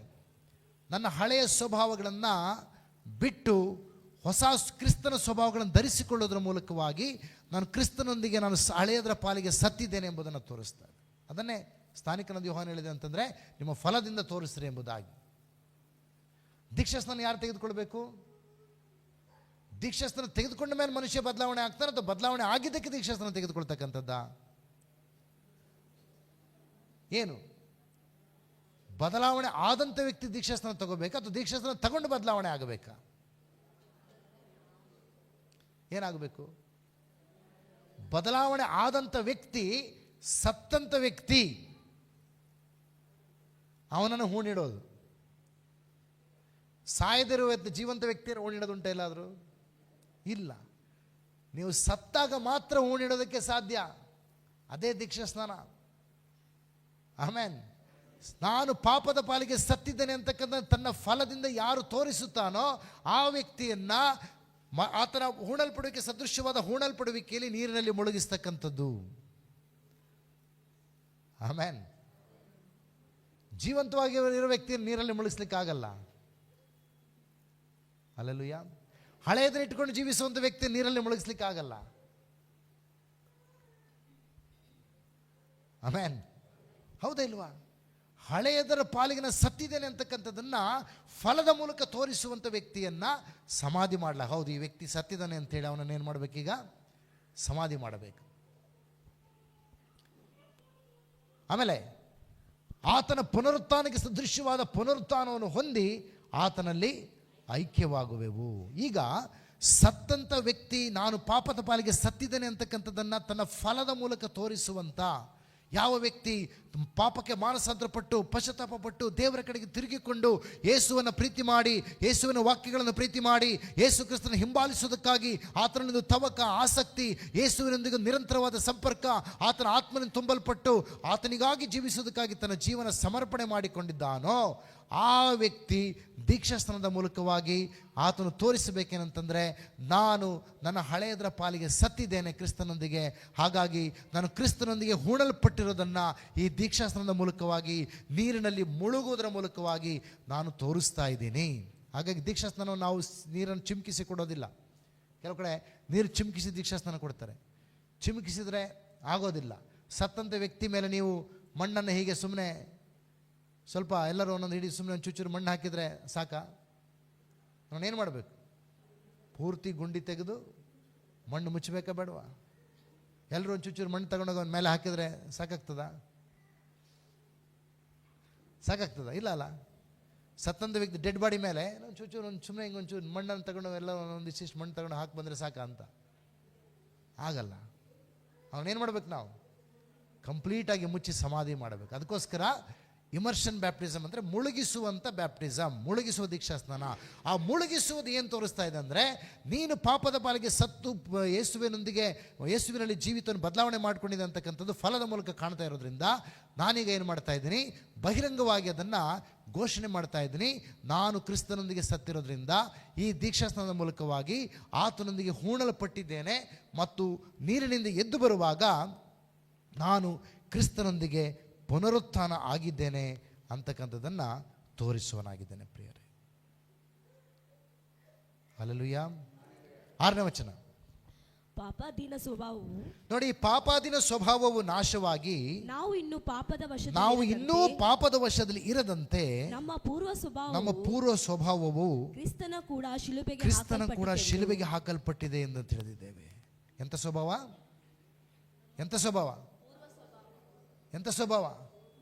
ಪೂರ್ವ ಸ್ವಭಾವ ಅಂದರೆ ಕ್ರಿಸ್ತನಲ್ಲಿ ನಂಬಿಕೆ, ಕ್ರಿಸ್ತನನ್ನು ಸ್ವೀಕಾರ ಮಾಡೋದಕ್ಕಿಂತ ಅರಿತುಕೊಳ್ಳೋದಕ್ಕಿಂತ ಮುಂಚೆ ಇದ್ದಂಥ ಸ್ವಭಾವ. ಎಂಥ ಸ್ವಭಾವ ಇತ್ತು ನಮ್ಮ ಹತ್ರ? ಏನು ಸ್ವಭಾವ ಇತ್ತು ನಮ್ಮ ಹತ್ರ? ಪಾಪ ಸ್ವಭಾವ. ಹೌದಾ ಇಲ್ವಾ? ಎಲ್ಲ ಪಾಪ ಸ್ವಭಾವ, ಎಲ್ಲ ದೇವರಿಗೆ ಇಷ್ಟವಿಲ್ಲದಿರತಕ್ಕಂಥ ವಿಚಾರಗಳು, ದೇವರಿಗೆ ಇಷ್ಟವಿಲ್ಲದಿರತಕ್ಕಂಥ ನಡೆಗಳು, ದೇವರಿಗೆ ಇಷ್ಟವಿಲ್ಲದಿರತಕ್ಕಂಥ ನುಡಿಗಳು, ದೇವರಿಗೆ ಇಷ್ಟವಿಲ್ಲದಿರತಕ್ಕಂಥ ಜೀವನ ಶೈಲಿ, ದುರ್ಭಾಷೆಗಳು, ಕೆಟ್ಟ ಭಾಷೆಗಳು, ಹೊಲಸು ಭಾಷೆಗಳು, ಮನೆಯಲ್ಲಿ ಜಗಳ, ಹೆಂಡತಿಗೆ ಕೆಟ್ಟ ಭಾಷೆಯಿಂದ ಬೈಯೋದು, ಮಕ್ಕಳಿಗೆ ಕೆಟ್ಟ ಭಾಷೆಯಿಂದ ಬೈಯೋದು, ಗಂಡನಿಗೆ ಕೆಟ್ಟ ಭಾಷೆಯಿಂದ ಬೈಯೋದು, ಸ್ನೇಹಿತರಿಗೆ ಕೆಟ್ಟ ಭಾಷೆಯಿಂದ ಮಾತಾಡೋದು, ತಮಾಷೆಗೆ ಕೆಟ್ಟ ಭಾಷೆಗಳನ್ನು ಉಪಯೋಗಿಸೋದು. ಕೆಲವು ತಮಾಷೆ ಫ್ರೆಂಡ್ಸ್ ಮಧ್ಯದಲ್ಲಿ ಕೆಟ್ಟ ಭಾಷೆಗಳು ಉಪಯೋಗಿಸ್ತದೆ. ಅಲ್ಲಿ ಅವ್ರಿಗೇನು ಸಿಟ್ಟು ಬರಲ್ಲ, ಬಟ್ ಕೆಟ್ಟ ಭಾಷೆ. ಹೌದಾ ಇಲ್ವಾ? ಸ್ನೇಹಿತರ ಮಧ್ಯದಲ್ಲಿ ಅವ್ರು ಜಗಳ ಮಾಡ್ಕೊಳ್ಳಲ್ಲ, ತಮಾಷೆಗೆ ಕೆಟ್ಟ ಭಾಷೆಗಳನ್ನು ಮಾತಾಡ್ತಿರ್ತಾರೆ. ಕೆಟ್ಟ ಭಾಷೆಗಳು, ಇದೆಲ್ಲ ಸ್ವಭಾವಗಳು ಪೂರ್ವ ಸ್ವಭಾವ. ಹಲ್ಲೆಲೂಯಾ. ಸಿಟ್ಟು, ಮತ್ಸರ, ಹೊಟ್ಟೆ ಕಿಚ್ಚುಗಳು, ಜಗಳಗಳು, ಕುಡಿಕತನಗಳು, ದುರಾಚಾರಗಳು, ಬೇರೆ ಬೇರೆ ರೀತಿಯಂಥ ಪಾಪಗಳು, ಎಲ್ಲ ಆಚಾರಗಳು, ವಿಚಾರಗಳು, ಮೂಢನಂಬಿಕೆಗಳು, ವಿಗ್ರಹಾರಾಧನೆಗಳು, ಇವೆಲ್ಲವನ್ನು ನಾವು ಮಾಡ್ತಾ ಇದ್ವಿ. ಇದೆಲ್ಲದರ ಪಾಲಿಗೆ ನಾವೇನಾಗ್ತಾ ಇದೀವಿ ಈಗ? ಏನಂತೆ? ಕ್ರಿಸ್ತನ ಕೂಡ ಶಿಲುಬೆಗೆ ಹಾಕಲ್ಪಟ್ಟಿದೆ. ಯಾವುದು? ನಮ್ಮ ಪೂರ್ವ ಸ್ವಭಾವ. ಪೂರ್ವ ಸ್ವಭಾವ ಪೂರ್ತಿ ಶಿಲುಬೆಯಲ್ಲಿ ಹಾಕಲ್ಪಟ್ಟಿದೆ. ಶಿಲುಬೆಯಲ್ಲಿ ಹಾಕಲ್ಪಟ್ಟಿದೆ ಅಂದ್ರೆ ಏನು? ಅದಲ್ಲಿ ನಾಶ ಮಾಡಲ್ಪಟ್ಟಿದೆ, ಅದು ತೆಗೆಯಲ್ಪಟ್ಟಿದೆ. ಹಲ್ಲೆಲೂಯಾ. ನಾವಿಲ್ಲಿ ಅದನ್ನು ಹೇಳ್ತಾ ಇದೆ. ನಾವು ನಮ್ಮ ಪೂರ್ವ ಸ್ವಭಾವವು ಕ್ರಿಸ್ತನ ಕೂಡ ಶಿಲುಬೆಗೆ ಹಾಕಲ್ಪಟ್ಟಿತೆಂದು ನಾವು ತಿಳಿದಿದ್ದೇವೆ. ಮತ್ತೆ 7ನೇ ವಚನ, ಸತ್ತವನು ಪಾಪದ ವಶದಿಂದ ಬಿಡುಗಡೆ ಹೊಂದಿದ್ದಾನಷ್ಟೇ. ಜೀವಂತವಾಗಿರುವವನು ಪಾಪದ ವಶದಿಂದ ಇನ್ನೂ ಬಿಡುಗಡೆ ಆಗಿಲ್ಲ ಅಂತ ಆ ವಾಕ್ಯ ಏನ್ ಹೇಳ್ತಾ ಇದೆ? 7ನೇ ವಚನ, ಸತ್ತವನು ಜೀವಂತವಾಗಿರುವವನು ಇನ್ನೂ ಪಾಪದ ವಶದಿಂದ ಬಿಡುಗಡೆ ಆಗಿಲ್ಲ. ಕರೆಕ್ಟಾ? ಅದರ ಅರ್ಥ ಹಂಗೆ ತಾನೆ. ಸತ್ತವನು ಪಾಪದ ವಶದಿಂದ ಬಿಡುಗಡೆ ಆಗಿದ್ದಾನೆ, ಸಾಯದೇ ಇದ್ದವನು ಇನ್ನೂ ಪಾಪದಲ್ಲಿ ಜೀವಿಸ್ತಾ ಇದ್ದಾನೆ. ಆಮೇನ್. ಹೌದಾ ಇಲ್ವಾ? ಹಲ್ಲೆಲೂಯಾ. ನನ್ನ ಮಾತುಗಳು ನಿಮಗೆ ಕಠಿಣ ಅನಿಸ್ತಾ ಇದೆಯಾ? ಕಠಿಣ ಅನಿಸ್ತಾ ಇದೆಯಾ? ಸುಳ್ಳು ತಪ್ಪು ಅನ್ನಿಸ್ತಾ ಇದೆಯಾ? ಬೇಸರ ಅನ್ನಿಸ್ತಾ ಇದೆಯಾ? ಇನ್ನು ಮುಂದೆ ಜನವರಿಯಿಂದ ಇನ್ನೂ ಕಠಿಣವಾದ ಮಾತುಗಳನ್ನು ಮಾತಾಡ್ತೀನಿ. ಮಾರ್ಚ್ ತನಕ, ಜನವರಿ, ಫೆಬ್ರವರಿ, ಮಾರ್ಚ್ 3 ತಿಂಗಳು ಭಾಳ ಕಠಿಣವಾದ ಮಾತುಗಳನ್ನು ಮಾತಾಡಬೇಕಂತ ತೀರ್ಮಾನ ಮಾಡಿದ್ದೀನಿ. 3 ತಿಂಗಳು, ಮತ್ತೆ ಜಾಸ್ತಿ ಇಲ್ಲ. ಯಾಕಂದ್ರೆ ಯೇಸು ಸ್ವಾಮಿ ಶಿಲುಬೆ ಸಾಯೋ ಟೈಮಲ್ಲಿ ಭಾಳ ಕಠಿಣವಾದ ಮಾತುಗಳನ್ನು ಮಾತಾಡ್ತಿದ್ರಂತೆ. ಹೌದಾ ಇಲ್ವಾ? ಶಿಲುಬೆಗೆ ಹೋಗುವಾಗ ಯೇಸು ಸ್ವಾಮಿ ಫಸ್ಟ್ ಎಲ್ಲ ಅದ್ಭುತ ಎಲ್ಲ ಮಾಡಿದ್ರು. ಯೇಸು ಸ್ವಾಮಿ ಎಲ್ಲರಿಗೂ ಖುಷಿ ಆಗ್ತಿತ್ತು. ಲಾಸ್ಟಿಗೆ ಏನು ಮಾಡಿದರು? ಆ ಕಠಿಣ ಮಾತು ಕೇಳಲಿಕ್ಕೆ ಸಾಧ್ಯವಾಗಲಾರದೆ ಅನೇಕರು ಯೇಸುವಿನ ಜೊತೆ ತಿರುಗಾಡೋದನ್ನೇ ಬಿಟ್ಬಿಟ್ರಂತೆ. ಹೌದಾ ಇಲ್ವಾ? ನಾನು ಹೇಳ್ತಾರೆ ಸರಿನಾ? ವಾಕ್ಯದಲ್ಲಿ ಇದೆಯಾ ಇಲ್ವಾ? ವಾಕ್ಯದಲ್ಲಿ ಇದೆಯಾ ಇಲ್ವಾ? ಇದೆ. ಹಲ್ಲೆಲೂಯಾ. 2026ರಿಂದ ಭಾಳ ಕಠಿಣವಾಗಿ ಮಾತಾಡ್ತೀನಿ. ಕಠಿಣವಾಗಿ ಅಂದರೆ ಅರ್ಥ ವಾಕ್ಯವನ್ನು. ಆಮೇನ್ ನೋಡಿ. ಆಮೇನ್. ಸಂತೋಷ. ನೀವು ಆಮೇನ್ ಅಂದರೆ ಅಟ್ಲೀಸ್ಟ್ ಅದನ್ನು ಒಪ್ಕೊಳ್ಳೋಕೆ ಸಿದ್ಧರಾಗಿದ್ದೀರಲ್ಲ ಆ ಕಠಿಣ ಮಾತುಗಳನ್ನು. ತುಂಬ ಸಂತೋಷ. ಹಲ್ಲೆಲೂಯಾ. ಸತ್ತವನು ಪಾಪದಿಂದ ವಶದಿಂದ ಬಿಡುಗಡೆ ಆಗಿದ್ದಾನೆ. ಪ್ರಿಯರೇ, ನಾವು ನಮ್ಮ ಹಳೆಯ ಸ್ವಭಾವ, ಪೂರ್ವ ಸ್ವಭಾವದ ಪಾಲಿಗೆ ನಾವು ಸತ್ತು ಕ್ರಿಸ್ತನೊಂದಿಗೆ ಹೂಣಲ್ಪಟ್ಟು ತಿರುಗಿ ಎದ್ದು ಬಂದು ಆತನೊಂದಿಗೆ ನಾವು ಜೀವಿಸೋದಕ್ಕೆ ಸಾಧ್ಯ. ಯೇಸು ಕ್ರಿಸ್ತನು, ಇಲ್ಲಿ ನಾವು ವಾಕ್ಯ ಓದಿದ್ವಿ. ಏನಂತ ಓದಿದ್ವಿ? ಕ್ರಿಸ್ತನು ಜೀವಿತವಾಗಿ ಎಬ್ಬಿಸಲ್ಪಟ್ಟಂತೆ ನಾವು ಕೂಡ ಜೀವದಿದ್ದು ಹೊಸಬರಾಗಿ ನಡ್ಕೊಳ್ಳಬೇಕು. ಕ್ರಿಸ್ತನು ಜೀವಂತನಾಗಿ ಎದ್ದು ಬಂದು ಹೇಗೆ ಮರಣವನ್ನು ಜಯಿಸಿ ಎದ್ದು ಬಂದು ಜೀವಿಸಿದನೋ ಅದೇ ರೀತಿ ನಾವು ಕೂಡ ನೀರಿನಿಂದ ಮುಳುಗಿ ಎದ್ದು ಹೊರಗಡೆ ಬಂದ ಮೇಲೆ ನಾವೇನು ಮಾಡಬೇಕೀಗ? ಹೊಸಬರಾಗಿ ನಡೆದುಕೊಳ್ಳಬೇಕು. ಆಮೇನ್. ಹೊಸಬರಾಗಿ ನಡ್ಕೊಳ್ಬೇಕು. ಹಲ್ಲೆಲೂಯಾ. ಸಾಧ್ಯ ಇದೆಯಾ? ದೀಕ್ಷಾಸ್ತ್ರ ತೆಗೆದುಕೊಳ್ತಕ್ಕಂಥವ್ರು ಮತ್ತು ದೀಕ್ಷಾಸ್ತ್ರ ತೆಗೆದುಕೊಂಡಿದ್ದಾಗ್ಯೂ ಕೂಡ ನಮ್ಮ ಜೀವಿತವನ್ನು ಪರೀಕ್ಷೆ ಮಾಡಬೇಕು. ಹೌದು ದೇವರೇ, ನಾನು ನನ್ನ ಪಾಪದ ಪಾಲಿಗೆ ಸತ್ತಿದ್ದೇನೆ ಅಂತಕ್ಕಂಥದ್ದನ್ನು ಒಪ್ಪಿಕೊಂಡು ಅರಿಕೆ ಮಾಡಿ ದೀಕ್ಷಾಸ್ತ್ರ ತೆಗೆದುಕೊಂಡಿದ್ದೇನೆ. ಆದರೆ ಇನ್ನೂ ನನ್ನಲ್ಲಿ ಎಲ್ಲಿದೆ ಪೂರ್ವ ಸ್ವಭಾವ? ಒಂದು ವೇಳೆ ಪ್ರಿಯರೇ ನಮ್ಮಲ್ಲಿ ಪೂರ್ವ ಸ್ವಭಾವ ಇನ್ನೂ ಇರುವುದಾದರೆ ಆ ಪೂರ್ವ ಸ್ವಭಾವಗಳನ್ನು ಬಿಟ್ಟು ದೇವರ ಕಡೆಗೆ ತಿರುಗಿಕೊಳ್ತಕ್ಕಂಥದ್ದು ಬಹಳ ಪ್ರಾಮುಖ್ಯ. ಆಮೇನ್. ಆ ಪೂರ್ವ ಸ್ವಭಾವಗಳನ್ನು ಬಿಟ್ಟು ನಾವು ತಿರುಗಿ ದೇವರೊಂದಿಗೆ ಮಾನಸಾಂತರಪಟ್ಟು ಬಂದು ನಮ್ಮನ್ನು ನಾವು ಆತನೊಂದಿಗೆ ಮಾಡಿಕೊಂಡ ಒಡಂಬಡಿಕೆಯನ್ನು ಸರಿಪಡಿಸಿಕೊಳ್ಬೇಕು. ಅದನ್ನು ಸರಿಪಡಿಸಿಕೊಳ್ಬೇಕು. ಅದನ್ನು ಅಲ್ಲಿಗೆ ಬಿಡಬಾರ್ದು. ಅದನ್ನು ರಿಸ್ಟೋರ್ ಮಾಡಬೇಕು, ಪುನರ್ಜೀವನ ಮಾಡಬೇಕು ಅದನ್ನು. ಆಮೇನ್. ಹೌದಾ ಇಲ್ವಾ? ಹೇಗೆ ಇಸ್ರಾಯೇಲರು ಹಳೆಯ ಆ ಯಜ್ಞವೇದಿಗಳನ್ನು ಸರಿಪಡಿಸಿ ದೇವರಿಗೆ ಯಜ್ಞ ಮಾಡೋದಕ್ಕೆ ಪ್ರಾರಂಭಿಸಿದ್ರು, ಅದೇ ರೀತಿ ನಮ್ಮಲ್ಲಿ ಎಲ್ಲಿ ಆ ಯಜ್ಞವೇದಿಯನ್ನು ನಾವು ಹಾಳು ಮಾಡಿದ್ದೇವೆ, ಹಾಳು ಬಿಟ್ಟಿದ್ದೇವೆ, ಕೆಡವಿ ಹಾಕಿದ್ದೇವೆ, ನೆಗ್ಲೆಕ್ಟ್ ಮಾಡಿದ್ದೇವೆ, ಅವೆಲ್ಲವನ್ನು ಕೂಡ ಸರಿಪಡಿಸಿಕೊಂಡು ದೇವರೊಂದಿಗೆ ಮತ್ತೆ ನಾವು ಒಂದಾಗಿ ನಮ್ಮ ಜೀವಿತವನ್ನು ರೀಡೆಡಿಕೇಟ್ ಮಾಡಬೇಕು. ಆಮೇನ್. ಆಗ ನಿಜವಾಗಿ ಕೂಡ ನಾವು ಹೊಸ ಆಲೋಚನೆಯೊಂದಿಗೆ, ಹೊಸ ಬಲದೊಂದಿಗೆ, ಹೊಸ ಅಭಿಷೇಕದೊಂದಿಗೆ, ಹೊಸ ಮುನ್ನೋಟದೊಂದಿಗೆ ನಾವು ಧೈರ್ಯವಾಗಿ ಮುಂದೆ ಹೋಗೋದಕ್ಕೆ ಸಾಧ್ಯ. ದೇವರು ನಮ್ಮ ಜೊತೆ ಇರ್ತಾನೆ. ನಾವು ಹೆದರೋ ಅವಶ್ಯಕತೆ ಇಲ್ಲ. ನಾವು ಯಾರಿಗೋ ಹೆದರಿ ನಾವು ಲೋಕವನ್ನು ಮೆಚ್ಚಿಸುವಂಥ ಅವಶ್ಯಕತೆ ನಮಗಿಲ್ಲ. ಇದೆಯಾ? ಯೇಸು ಕ್ರಿಸ್ತನಿಗಾಗಿ ಜೀವಿಸೋದಕ್ಕಾಗಿ ನಾವು ತೀರ್ಮಾನ ಮಾಡಿ ದೀಕ್ಷಾಸ್ನಾನ ತೆಗೆದುಕೊಂಡ ಮೇಲೆ ನಾವು ಲೋಕಕ್ಕೆ ಹೆದರೋ ಅವಶ್ಯಕತೆ ಇದೆಯಾ? ಲೋಕದವರನ್ನು ಮೆಚ್ಚಿಸೋ ಅವಶ್ಯಕತೆ ಇದೆಯಾ? ಸಂಬಂಧಿಕರ ನೆಂಟರನ್ನು ಮೆಚ್ಚಿಸೋ ಅವಶ್ಯಕತೆ ಇದೆಯಾ? ಇಲ್ಲ. ನಾವು ಯಾರನ್ನು ಮೆಚ್ಚಿಸಬೇಕು? ದೇವರನ್ನು ಮೆಚ್ಚಿಸಬೇಕು. ಆಮೆನ್. ಹಲ್ಲೆಲೂಯಾ. ಸೊ ಆ ತೀರ್ಮಾನ ಮತ್ತೆ ನಮ್ಮನ್ನು ನಾವು ಸರಿಪಡಿಸಿಕೊಳ್ಳಬೇಕು. ನಾವು ದೇವರ ಕಡೆಗೆ ತಿರುಗಬೇಕು. ದೇವರು ನಮ್ಮನ್ನು ವಿಶೇಷವಾಗಿ ಬಲಪಡಿಸುವ ಆತನಾಗಿದ್ದಾನೆ. ಆಮೆನ್. ದೇವರು ನಂಬಿಗಸ್ತನು, ದೇವರು ಒಳ್ಳೆಯವನು, ದೇವರು ಕೆಟ್ಟವನಲ್ಲ. ದೇವರು ನೀವು ಫೇಲ್ ಆಗಿದ್ದೀರಿ ಅಂತೇಳಿ ದೇವರು ನಿಮ್ಮನ್ನು ತಿರಸ್ಕಾರ ಮಾಡಿ ಬಿಟ್ಟು ನಿಮ್ಮನ್ನು ಶಿಕ್ಷಿಸುವಂಥ ದೇವರಲ್ಲ. ಆತನು ಶಿಕ್ಷಿಸುವುದರಲ್ಲಿ ಆಸೆ ಪಡುವ ದೇವರಲ್ಲ. ಎಲ್ಲ ಶಿಕ್ಷೆಯನ್ನು ಯೇಸು ಕ್ರಿಸ್ತನ ಮೇಲೆ ಹಾಕಿದ್ದಾನೆ ಆತನು. ಅದನ್ನು ನೀವು ಅದರ ಲಾಭವನ್ನು ಪಡ್ಕೊಂಡು ದೇವರ ಕಡೆಗೆ ಬರಬೇಕು ಅಂತಕ್ಕಂಥದ್ದೇ ದೇವರ ಆಸೆಯಾಗಿದೆ. ದೇವರ ಕಡೆಗೆ ಬರುವಾಗ ದೇವರು ನಮ್ಮನ್ನು ರಿಸ್ಟೋರ್ ಮಾಡುವ ಆತನಾಗಿದ್ದಾನೆ, ನಮ್ಮನ್ನು ನವೀಕರಿಸುವ ಆತನಾಗಿದ್ದಾನೆ, ಪುನರುಜ್ಜೀವನ ಪುನಃಸ್ಥಾಪನೆ ಮಾಡುವ ಆತನಾಗಿದ್ದಾನೆ. ಹಲ್ಲೆಲೂಯಾ. ಮಹಿಮೆಯುಳ್ಳ ದೇವರು. ಕರ್ತನಿಗೆ ಸ್ತೋತ್ರವಾಗಲಿ. ನಮ್ಮ ಕಣ್ಣುಗಳನ್ನು ಮುಚ್ಚಿ ನಾವು ಪ್ರಾರ್ಥನೆ ಮಾಡೋಣ. ನಮ್ಮ ಜೀವಿತವನ್ನು ಕರ್ತನಿಗೆ ತಿರುಗಿ ನಾವು ಸಮರ್ಪಣೆ ಮಾಡೋಣ. ಯಾರೋ ದೀಕ್ಷಾಸ್ನಾನ ಮಾಡಿಸಿಕೊಳ್ತಕ್ಕಂಥವರು ತೀರ್ಮಾನ ಮಾಡೋಣ. ಹೌದು ಸ್ವಾಮಿ, ನಾನು ಮಾನಸಾಂತರಪಟ್ಟು ಪಶ್ಚಾತ್ತಾಪಪಟ್ಟು ನಿನ್ನ ಕಡೆಗೆ ತಿರುಗಿಕೊಂಡು ತಕ್ಕ ಫಲವನ್ನು ಹೊಂದಿದವನಾಗಿ ಜೀವಿಸುವುದಕ್ಕಾಗಿ ನಾನು ಬಯಸ್ತೀನಿ. ಆ ನಿಮಿತ್ತವಾಗಿಯೇ ನಾನು ದೀಕ್ಷಾಸ್ಥಾನ ತೆಗೆದುಕೊಂಡು ನಾನು ಯೇಸು ಕ್ರಿಸ್ತನಿಗೆ ಸಂಬಂಧಪಟ್ಟವನೆಂಬುದಾಗಿ ಬಹಿರಂಗವಾಗಿ ನಾನು ಘೋಷಣೆ ಮಾಡಿ ನಿನ್ನ ನಾನು ಹಿಂಬಾಲಿಸ್ತೀನಿ. ಆ ಒಂದು ಬದ್ಧತೆಯೊಂದಿಗೆ ಪ್ರಿಯರೇ ನಾವು ಆತ್ಮಿಕ ಜೀವಿತವನ್ನು ಮಾಡೋಣ. ದೇವರು ನಮ್ಮ ಆತ್ಮಿಕ ಜೀವಿತಗಳನ್ನು ಆಶೀರ್ವದಿಸುವ ಆತನಾಗಿದ್ದಾನೆ. ನಾವು ಪ್ರಾರ್ಥನೆ ಮಾಡೋಣ ಈ ಸಮಯದಲ್ಲಿ. ಪರಿಶುದ್ಧನಾದ ನಮ್ಮ ತಂದೆ ಆದ ದೇವರೇ, ನಿನಗೆ ಸ್ತೋತ್ರವಾಗಲಿ ಸ್ವಾಮಿ. ಕರ್ತನೇ, ನಿನ್ನ ವಾಕ್ಯಗಳು ಸತ್ಯ. ಅದನ್ನು ನಾವು ನಮಗೆ ಬೇಕಾದಾಗೆ ಬದಲಾವಣೆ ಮಾಡೋದಕ್ಕೆ ಸಾಧ್ಯ ಇಲ್ಲಪ್ಪ. ನಮ್ಮ ಅನುಕೂಲಕ್ಕೆ ತಕ್ಕಂತೆ ಅದನ್ನು ತಿರುಚೋದಕ್ಕೆ ನಮಗೆ ಸಾಧ್ಯ ಇಲ್ಲ ಸ್ವಾಮಿ. ಕರ್ತನೇ, ಅದು ಇಬ್ಬಾಯಿ ಕತ್ತಿ, ಅದು ಎರಡು ಕಡೆಯಿಂದಲೂ ಕೂಡ ಕತ್ತರಿಸುವಂಥ ಕತ್ತಿಯಾಗಿದೆ.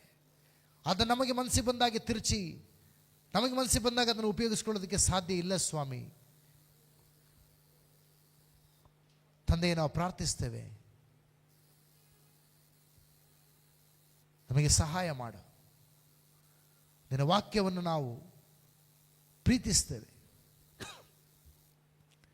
ಅದನ್ನು ಮನಪೂರ್ವಕವಾಗಿ ಒಪ್ಪಿಕೊಳ್ಳೋದಕ್ಕಾಗಿ, ಅಂಗೀಕರಿಸಿಕೊಳ್ಳೋದಕ್ಕಾಗಿ ನಾವು ಮನಸ್ಸು ಮಾಡುತ್ತೇವೆ. ತಂದೆ, ನಮಗೆ ನೀನೇ ಸಹಾಯ ಮಾಡಬೇಕು. ಬಲದಿಂದಲ ಪರಾಕ್ರಮದಿಂದಲೇ ನನ್ನ ಆತ್ಮನಿಂದಲೇ ಎಂಬುದಾಗಿ ಹೇಳಿದ ದೇವರು ನೀನು. ಕರ್ತನೇ, ಸಹಾಯ ಮಾಡಿ ಆಶೀರ್ವದಿಸಪ್ಪ. ವಿಶೇಷವಾಗಿ ಈ ವಾರ ದೀಕ್ಷಾಸ್ನಾನದ ಮೂಲಕವಾಗಿ ನಿನಗೆ ಒಳಗಾಗಿ ವಿಧೇಯರಾಗ್ತಿರ್ತಕ್ಕಂಥ ಜನರನ್ನು ಕೂಡ ನೀನು ಬಲಪಡಿಸಬೇಕಾಗಿ ಪ್ರಾರ್ಥಿಸ್ತಾ ಇದ್ದಾನೆ. ಕರ್ತನೆ, ಸಹಾಯ ಮಾಡು ದೇವರೇ. ಯಾರು ದೀಕ್ಷಾಸ್ನಾನ ತೆಗೆದುಕೊಂಡು ನಿನಗಾಗಿ ಜೀವಿಸ್ತೀನಿ ಎಂಬುದಾಗಿ ತೀರ್ಮಾನ ಮಾಡಿದಂಥವರು ಕರ್ತನೆ, ಎಲ್ಲೆಲ್ಲಿ ಆ ಬದ್ಧತೆಯನ್ನು ಕಾಪಾಡಿಕೊಳ್ಳೋದಕ್ಕೆ ಸೋತು ಹೋಗಿದ್ದಾರೋ ದೇವರು, ನಿಜವಾಗಿ ನೀನು ಕರುಣಿಸು ದೇವರೇ. ಅವರ ಪಾಪಗಳನ್ನು ಕ್ಷಮಿಸಿ ತಿರುಗಿ ನೀನು ಅವರ ಜೀವಿತಗಳನ್ನು ರೂಪಿಸಿ ಒಂದು ಒಂದು ಒಂದು ಒಂದು ಕರ್ತನೆ ದೃಢವಾದಂಥ, ಸ್ಥಿರವಾದಂಥ, ಗಟ್ಟಿಯಾದಂಥ, ಅಲುಗಾಡದೇ ಇರುವಂಥ, ಬಂಡೆ ಮೇಲೆ ಕಟ್ಟಂಥ ಮನೆಯೋಪಾದಿಯಲ್ಲಿ ಕರ್ತನೆ ಕ್ರಿಸ್ತನ ವಾಕ್ಯಕ್ಕಾಗಿ ಜೀವಿಸುವಂಥ ಮನಸ್ಸುಗಳನ್ನು, ಆ ಬದ್ಧತೆಯನ್ನು ಉಂಟು ಮಾಡಿ ಎಂಬುದಾಗಿ ಪ್ರಾರ್ಥನೆ ಮಾಡುತ್ತಾ ಇದ್ದೇನೆ ತಂದೆ. ನೀನು ಆಶೀರ್ವದಿಸು ದೇವರೇ. ಕೃಪೆ ಕೊಡು ರಾಜ. ಪ್ರಾರ್ಥನೆಗಳನ್ನು ಕೇಳಿದಕ್ಕಾಗಿ ನನಗೆ ಸ್ತೋತ್ರವಾಗಲಿ ಸ್ವಾಮಿ. ಎಲ್ಲ ಮಹಿಮೆ ನಿನಗುಂಟಾಗಲಿ. ಯೇಸು ಕ್ರಿಸ್ತನ ಹೆಸರಲ್ಲಿ ಪ್ರಾರ್ಥಿಸಿದ್ದೇವೆ ನಮ್ಮ ತಂದೆಯೇ. ಆಮೇನ್, ಆಮೇನ್, ಆಮೇನ್. ದೇವರು ನಿಮ್ಮೆಲ್ಲರನ್ನು ಕೂಡ ಹೇರಳವಾಗಿ ಆಶೀರ್ವದಿಸಲಿ. ಮಾತ್ರವಲ್ಲ, ದೇವರ ವಾಕ್ಯಗಳು ನಿಮ್ಮನ್ನು ಆಳ್ವಿಕೆ ಮಾಡಲಿ. ದೇವರ ವಾಕ್ಯಗಳು ನಿಮ್ಮ ಮನಸ್ಸುಗಳನ್ನು, ಹೃದಯಗಳನ್ನು ಆಳ್ವಿಕೆ ಮಾಡಲಿ ಅಂತಕ್ಕಂಥದ್ದು ನಮ್ಮ ಬಯಕೆ ಆಗಿದೆ ಪ್ರಿಯರೇ. ನಾವು ಅಂತ್ಯ ಆಶೀರ್ವಾದ ಹೊಂದಿಕೊಳ್ಳೋಣ. ನಮ್ಮ ಕರ್ತನಾದ ಯೇಸು ಕ್ರಿಸ್ತನ ಕೃಪೆಯು, ನಮ್ಮ ತಂದೆಯಾದ ದೇವರ ಪ್ರೀತಿಯು, ಪರಿಶುದ್ಧ ಆತ್ಮನ ಅನ್ಯೋನ್ಯತೆ ಸಹಾಯ ನಡೆಸಲ್ಪಡುವಿಕೆಯು ಇಂದಿಗೂ ಸದಾ ಕಾಲವು ನಮ್ಮೆಲ್ಲರ ಸಂಗಡ ನೆಲೆಗೊಂಡಿರಲಿ. ಆಮೇನ್, ಆಮೇನ್, ಆಮೇನ್, ಆಮೇನ್. ದೇವರ ನಿಮ್ಮೆಲ್ಲರನ್ನು ಆಶೀರ್ವದಿಸಲಿ. ಸೊ ಇವತ್ತು ಮಧ್ಯಾಹ್ನ ಕೂಡ 3:30 ಗಂಟೆಗೆ ಅಲ್ಲಿ ನಮ್ಮ ಬಿಲ್ಡಿಂಗ್ನಲ್ಲಿ ನಡೆಯುವಂಥ ಪ್ರಾರ್ಥನೆಯಲ್ಲಿ ಇರುತ್ತೆ ಪ್ರಾರ್ಥನೆ. ಸೊ ಯಾರಿಗೆಲ್ಲ ಬರಲಿಕ್ಕೆ ಆಸಕ್ತಿ ಇದೆಯೋ ಅವರು ಬರಬಹುದು. ಮತ್ತು ಇವತ್ತು ಅಲ್ಲಿ ಚರ್ಚನ್ನು ಕ್ಲೀನ್ ಮಾಡುವಂಥ ಕೆಲಸವನ್ನು ಮಾಡ್ತೀವಿ. ಯಾರಿಗೆ ಸಮಯ ಇದೆ ದಯವಿಟ್ಟು ನೀವೆಲ್ಲರೂ ಕೂಡ ಬನ್ನಿ. 3 ಗಂಟೆ, 4 ಗಂಟೆ, 5 ಗಂಟೆಗೆ ಬಂದರೂ ಕೂಡ ನಡೆಯುತ್ತೆ ಕ್ಲೀನಿಂಗಿಗೆ ಬರೋರು.